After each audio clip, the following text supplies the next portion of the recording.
Oh, I held the boom of doom this weekend. There will be no DRS next year, so you are asking a pointless question, you fool. Personally, I think that they should install some sort of medieval torture device in the pen.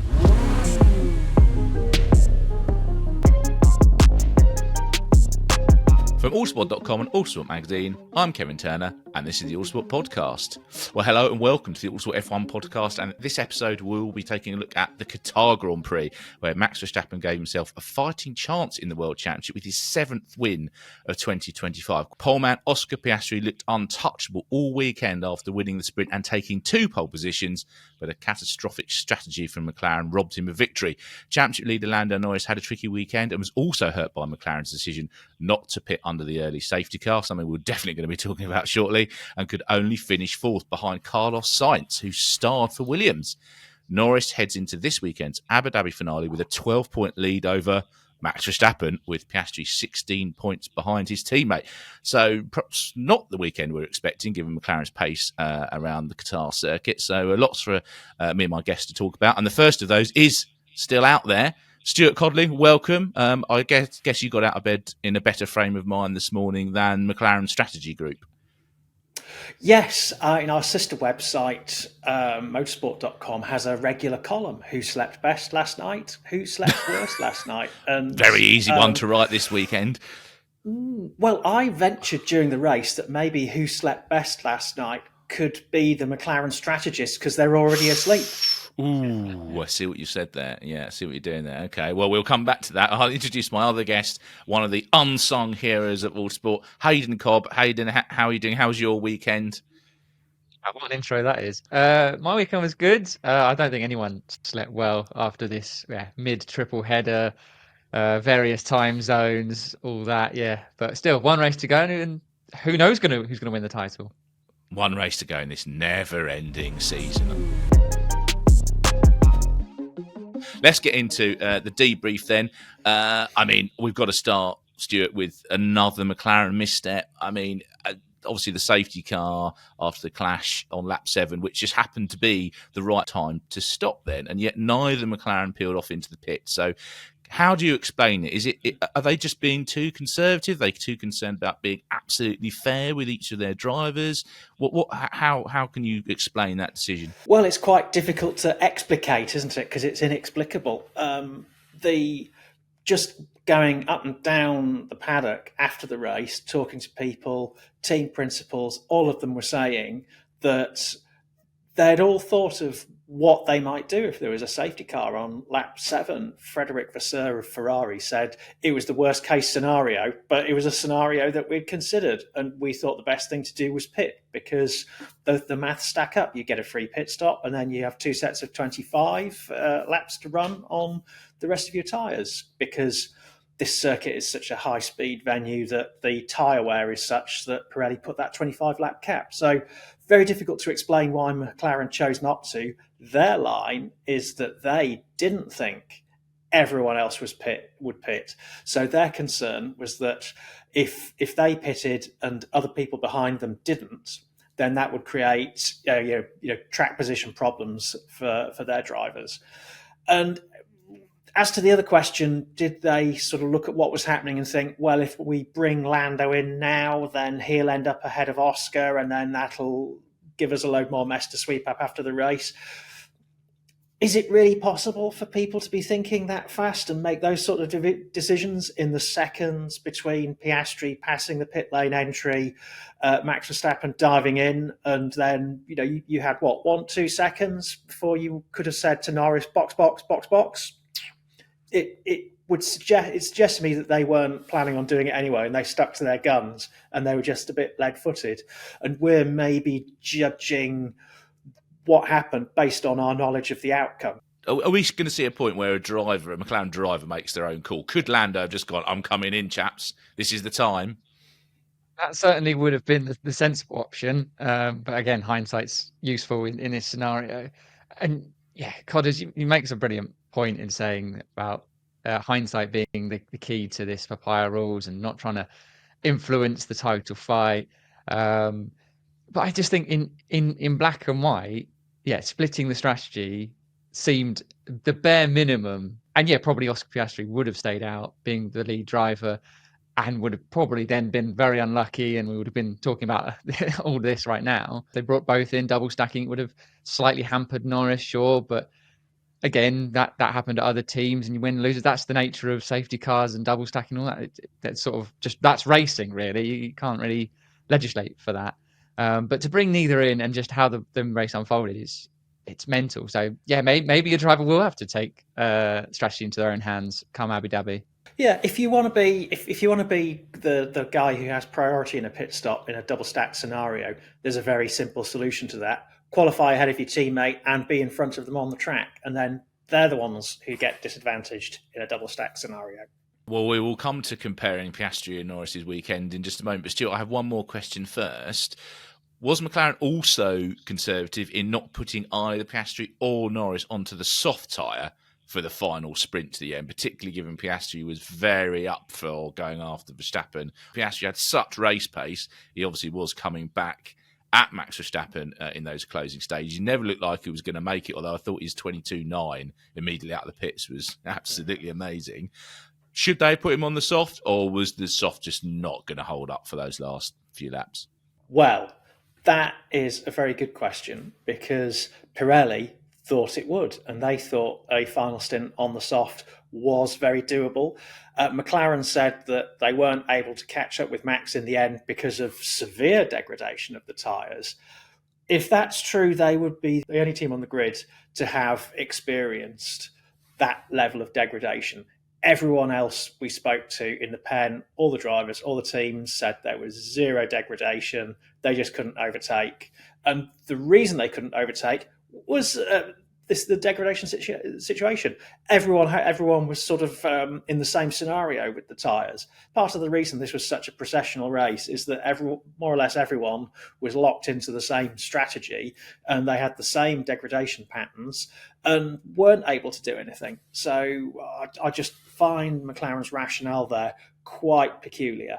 Yeah, so far too conservative, I think, probably from McLaren's point of view. Well, Haydn, let's look at how the McLaren drivers have switched around. You know, we've been looking at Lando Norris really having the upper hand quite significantly over Oscar Piastri in recent weekends. He's turned around a championship deficit, and then we got the old Piastri back, as everyone was saying over the weekend. He was quick. I mean, he really should have won the weekend. Was he absolutely dominant? So how much of this do we think is Piastri getting back on his game, and how much of it does it actually show that Andrea Stella may have had a point when he was saying, well, Piastri's not as good as Norris on low grip tracks. We go to a high grip track, he'll be there.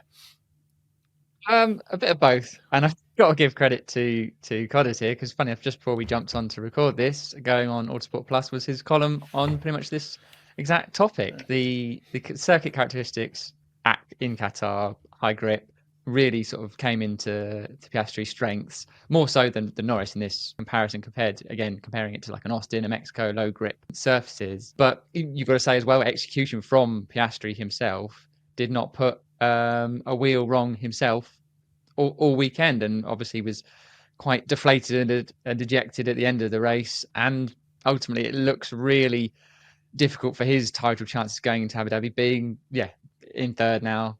16 points back. It's all a bit too little too late, unless he pulls out the bag in Abu Dhabi, of course.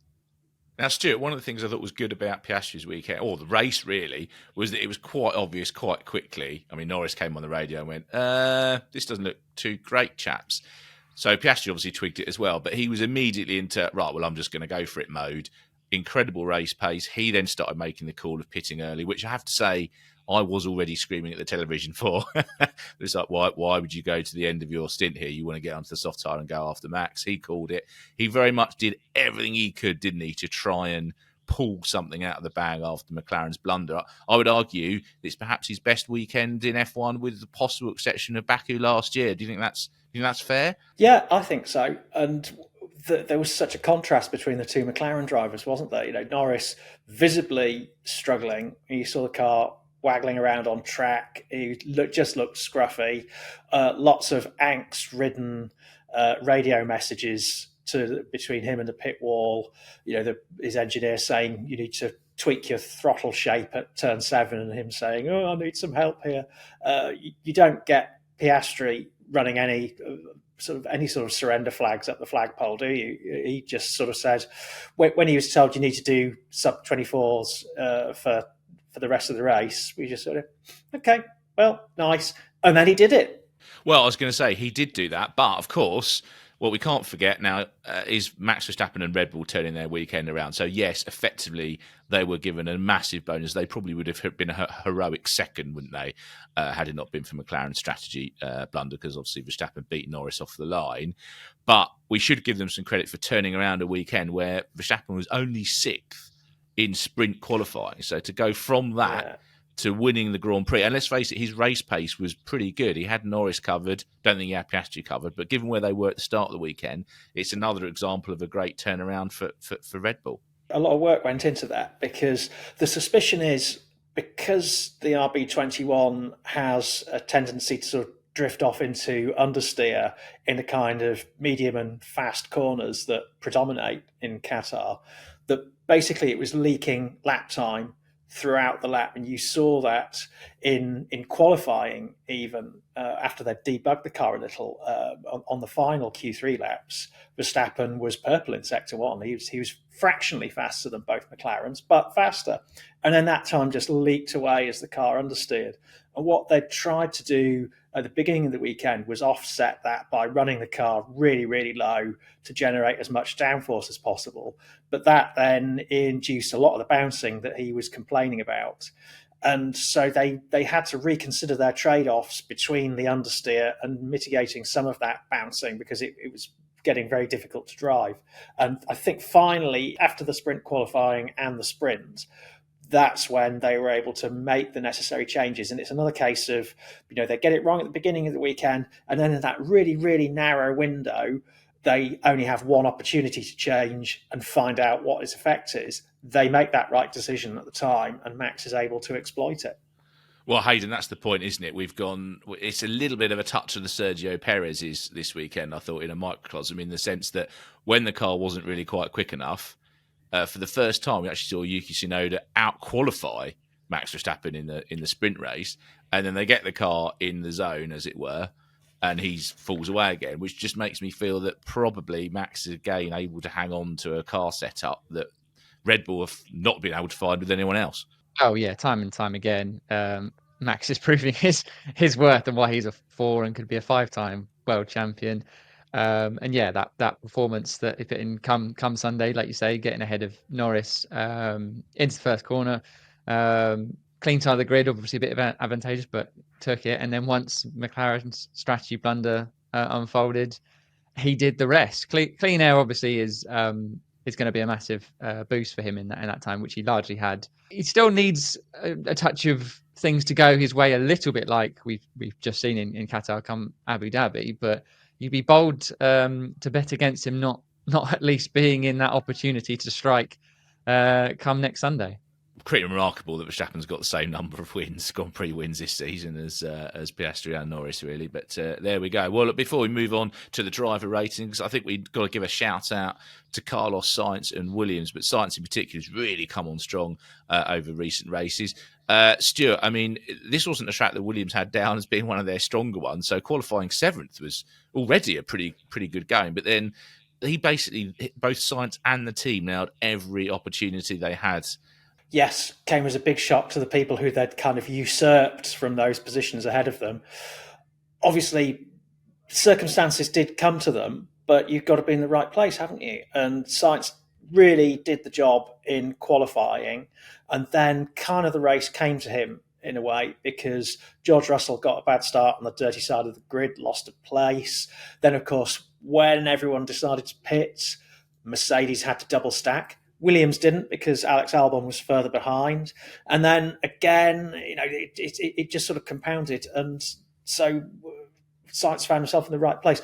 Also, the positioning of the Williams garage in the pit lane helped as well. So he was able to get out ahead, and that was really what did it. And then Sainz held on, and you could sort of sense the incredulity in his voice towards the end when he kind of thought, and he was saying to the pit lane, Norris isn't going to catch Antonelli at this rate, I think we've got this. We've got to push.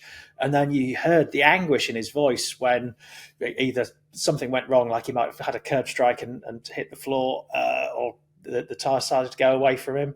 He started to sound really angst-ridden as he kind of thought the possibility was going away. I thought he showed great leadership, though, Haydn, didn't he? Sainz really seems... I mean, we kind of... It was going to be a good test for Albon with Sainz coming in. And to start, we think, oh, actually, Alex Albon has done a great job this year. But Sainz now... It feels like we've got prime Carlos Sainz again now. So do we think that from now on he's going to be perhaps leading the Williams charge into 2026?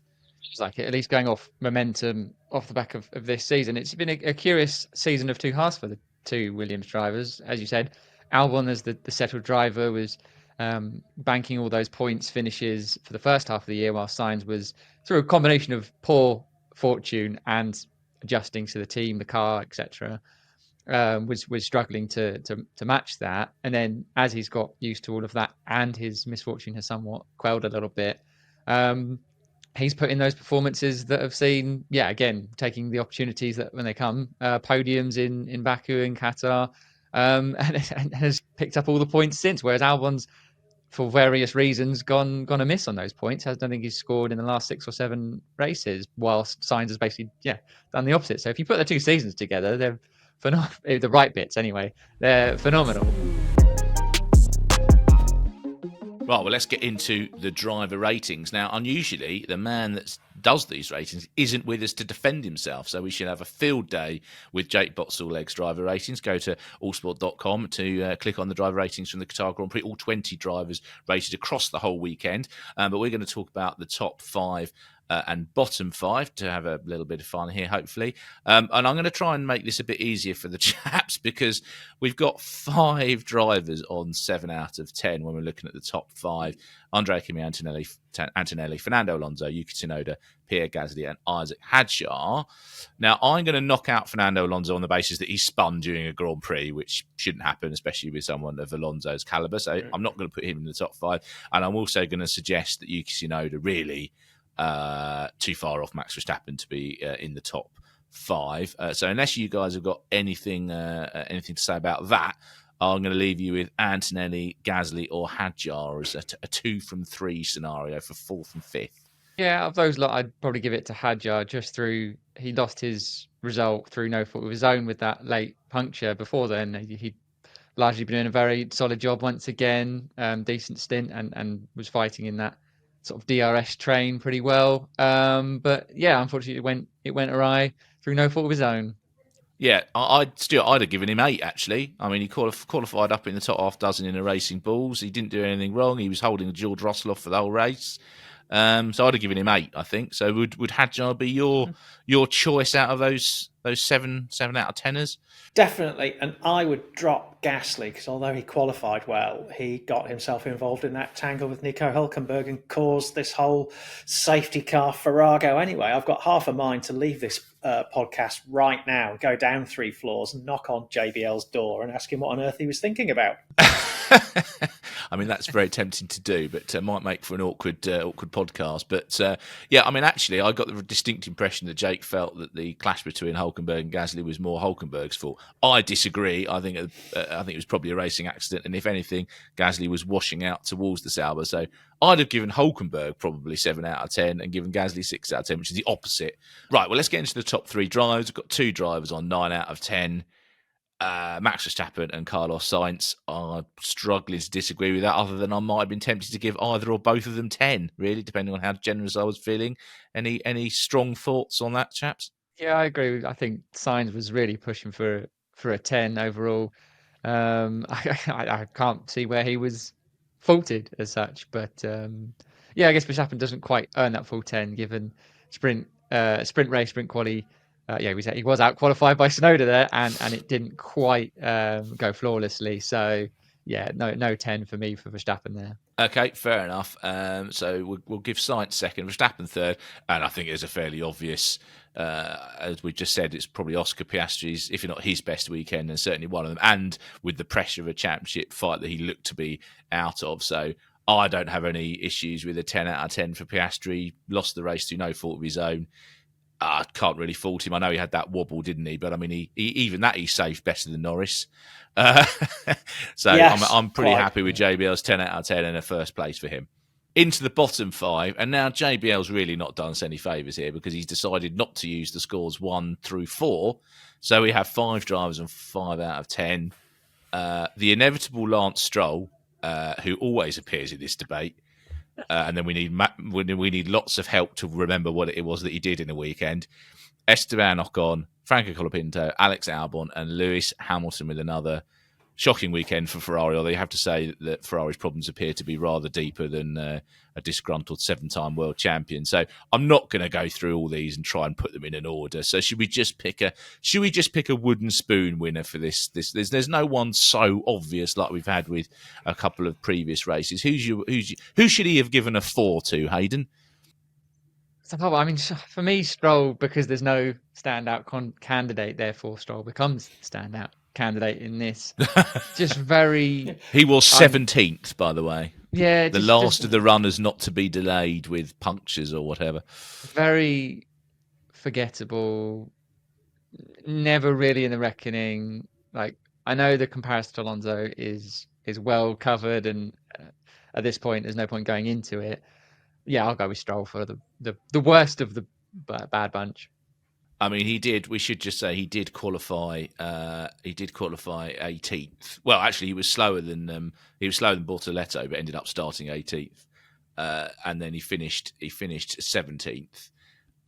Even behind an Alpine driven by Pierre Gasly that had been through the ringer anyway. So the only person that finished behind him was Hadjar, and obviously we saw him with the puncture. So yeah, Stuart, I'm struggling to look past Stroll on this occasion unless I'm missing something. No,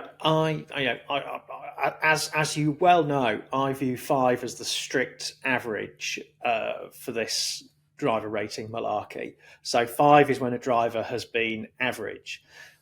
What I sometimes wonder is now, do we talk about them average in compared with what a Formula One driver should be like, or average compared with their own level? And strictly speaking, yeah. So in qualifying nowhere and finishing nowhere, Lance Stroll was basically plumb average for his own standards. For a Grand Prix driver, just highly unimpressive, really. Well, let's crack on with On the Limiter, which isn't going to be about the F1 pen. Actually, there are a couple of things this could be about. I'm going to see which one resonates most with our guests. So first is the Losail track as a racetrack, useless, absolutely terrible. DRS train.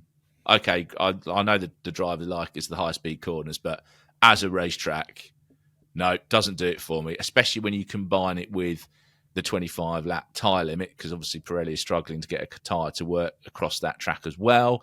The one thing I would say it does is it demonstrates to those people that think it'd be great to have durable tyres at every race, and wouldn't it be brilliant with all the drivers driving flat out all the time? No, it wouldn't, because now you would get no overtaking, which we did learn from Formula One in the early 21st century, for those with long enough memories. So please, no, let's not have that. So yeah, any one of those guys, I mean, am I being harsh on the track? It just doesn't do anything for me, I'm afraid. The onboards are good. No. Oh yeah, it's great for onboards. It's great to have a little wander around, because you can actually stand quite close on the inside of sort of those final few corners, the fast right, 11, 12, 13. Oh, fabulous to stand there, because there's only sort of a waist-high barrier. And if you were a total lunatic, you'd actually just jump over it because there's no one to stop you. Not that you would. But you sort of have this splendid isolation there, and you think, why isn't there a grandstand here? Because it's not expensive to get to Qatar. The circuit itself, for racing, drivers love it because it's fast, it's challenging. It's hosted pretty much everything. It began life as a MotoGP circuit, and it's designed very much with motorbike racing in mind. There's sort of fast changes of direction, but it flows. There's no sort of stoppy-starty stuff. Maybe what it does need is something stoppy-starty, and that could be turn 1. At the moment, you're braking at 40 metres, so you're never going to outbrake anyone into that. If they could find a way of tweaking it so that you brake at 100 metres, that could be doable. They did it with Hungary, so why not here? I was just going to say, extend the first corner, make it a tyre to hairpin. That worked pretty well at the Hungaroring, didn't it? I mean, Haydn, am I being harsh? It's probably not. It wouldn't be top of my list of the tracks to get rid of, to be honest. But it just this weekend, I just thought, Jake was very generous to give the race 6 out of 10. Yeah, nail on the head there, largely. The 6 out of 10 for the race. I'll start with that.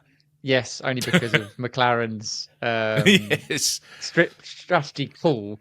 But can you imagine if they actually made the right decision, and therefore it would have literally been everyone on the same strategy, all the same stint length from the start to finish, done. It would have been like, race rating 1. Oh, how boring that was. Bring on Abu Dhabi. So we should thank the McLaren strategists then. That's what they were doing. They were trying to keep Formula 1. I mean, they're your words. Yeah. Thank you for making it exciting and giving us a lot to talk about, because had they made the right decision, this would have been a very different outcome and very different video. And then we'll talk about Qatar and it's like, as Coddling said, it was a track designed for bike racing, and inherently they require very different things compared to at least modern Grand Prix machinery. And there is no slow bits at all in Qatar, and I think that's like they say, it does seem amazing in qualifying. The drivers love it. As a spectacle, qualifying was fantastic, but for racing, it goes the other way.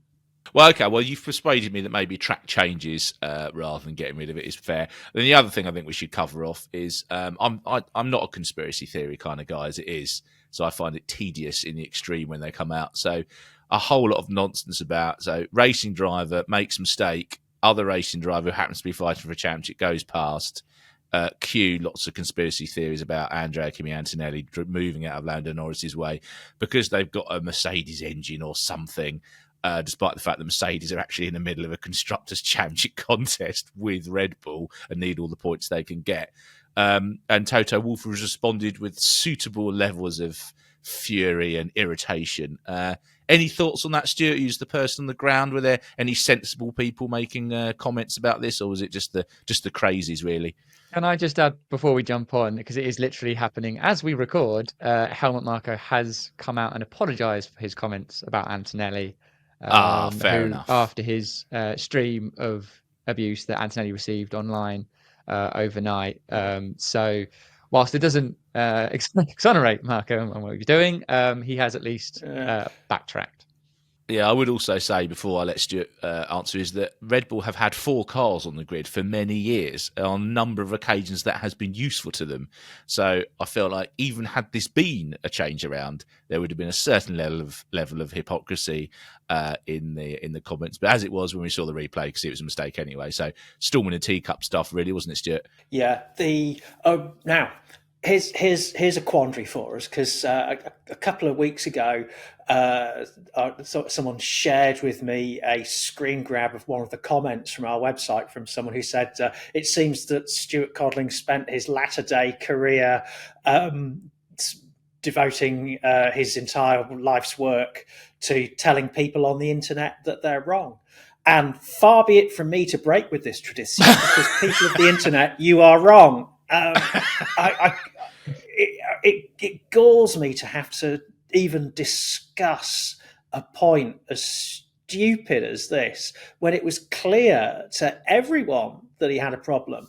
And the only mitigating circumstances in my mind is that as the cameras were following that battle between Norris and Antonelli at the end of the race, at the critical moment, it was a pan shot and Antonelli went out the frame at turn 9 as they exited. The camera picked up Norris and panned in on him.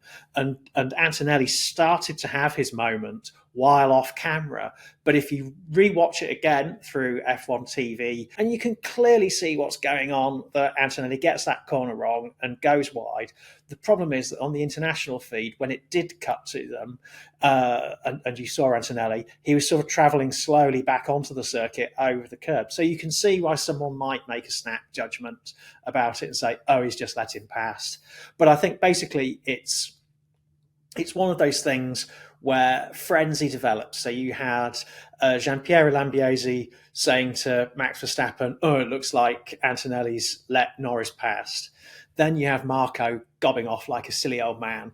And the the other people in the media pen, the broadcasters, all those people who aren't necessarily watching what's happening closely because they're waiting for drivers to come into the pen, and so they're relying on information from their producers in their ear telling them what to ask the drivers. They then say, "Oh, we hear that Antonelli let Norris pass," and then all of a sudden, something that's complete nonsense almost becomes concrete fact because it's been repeated so often. The main issue is the conspiracy theories that Red Bull do like to sort of mill on from time to time. That does seem to be they can't get away from it. They might have a new team principal, but these little things still keep popping up. Right, well, before we finish off, guys, I'm going to put you on the spot. I'll play the game as well. Who's going to be world champion? Who's going to get the job done in Abu Dhabi? I know it's a horrible question. It really is. Max Verstappen. There you go. Debate over. Yeah. I mean, yeah. All things point to him doing it.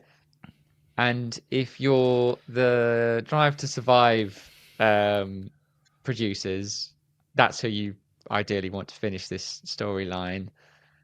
Yeah, emotionally, I think Verstappen. Intellectually, I think Norris has got a 12-point lead, and the car was quick at Abu Dhabi last year. And let's also remember that Norris, when Piastri and Verstappen decided not to give each other any room at the start of the race last year, despite the fact there was a constructors' title on the line for Piastri, Norris was then shouldered the burden for the rest of the race and looked in control and got the job done. So, yeah, let's. I'll lean. So we've got Norris and Verstappen. So what will happen now, of course, is that Norris and Verstappen will hit each other, and Piastri will win the race in the World Championship. So that's the only option we haven't really covered. He would still be a worthy champion, I think. Yeah. I mean, on the basis of his bounce back. Well, I mean, that's what we'll save that for the F1 review podcast or the post Abu Dhabi one, whichever one takes our fancy. But we'll leave it there, chaps. Thank you very much. Well, thanks for joining us for this episode of the Autosport F1 podcast. We will be back after the Abu Dhabi Grand Prix, the season finale, which will decide the 2025 World Championship for drivers. From Stuart Coddling, Haydn Cobb, and me, Kevin Turner, it's goodbye for now.